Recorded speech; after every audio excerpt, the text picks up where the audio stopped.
Hello అండి, నమస్తే. Welcome to ముచ్చటైన మాట.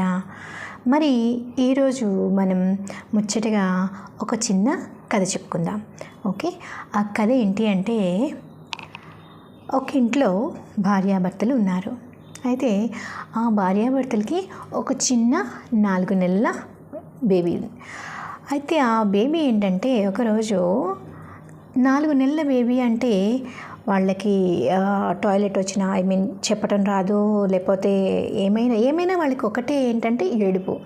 దేనికైనా ఏడిపే, ఆకలన్నా ఏడిపే, లేదా మలమూత్రాదులు ఏదో వచ్చినా కూడా ఏడిపే. దేనికైనా వాళ్ళు ఏడిపే వాళ్ళ సంకేతం.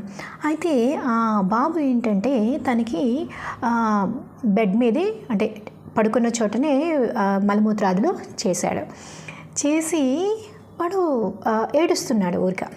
ఏడుస్తూ ఉంటే పక్కనే వాళ్ళ నాన్న ఉంటే వాళ్ళ నాన్న వచ్చి చూశాడనమాట. చూడంగానే వాడేంటి మలమూత్రాదులు చేసి ఒళ్ళంతా పూసుకుంటా, ఇంకా తన వాసన తనే భరించలేను అన్నట్టుగా ఇంకా అప్పుడు ఏడవటం మొదలుపెట్టాడనమాట. వెంటనే బాబుని చూసి వాళ్ళ నాన్న ఎత్తుకోకుండా పక్కనే ఉన్న వాళ్ళ వైఫ్ని పిలిచి, ఏమోయ్ కాస్త చూడు, బాబు అన్నీ మంచం మీదే చేశాడు, సో క్లీన్ చెయ్యి అని చెప్పి అన్నట్టు.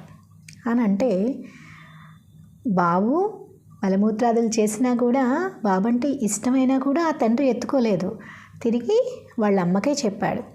సో బాబు వాళ్ళ అమ్మ వచ్చింది, బాబుని తీసుకుని ఎత్తుకొని వాడికి స్నానం చేయించి, బట్టలు మార్పించి, అదే ఇప్పట్లో అయితే డైపర్ అంటారు కదా, సో డైపర్ మార్పించి అంతా తిరిగి బట్టలు మంచిగా వేసి చక్కగా అందంగా రెడీ చేసి వాళ్ళ నాన్నకి తీసుకెళ్ళి ఇచ్చిందంట.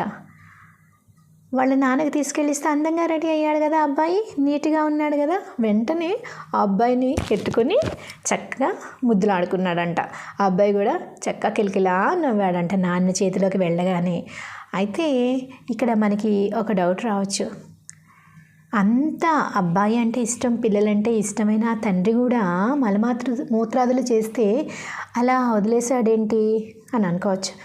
అందుకనే నాన్నని దేవునితోటి, అమ్మని సద్గురువుతోటి పోలుస్తారండి.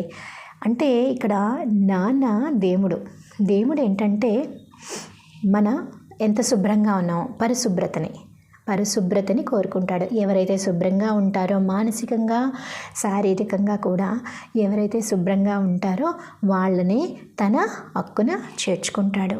అది అమ్మ సద్గురువు ఎందుకైంది అంటే, అమ్మకి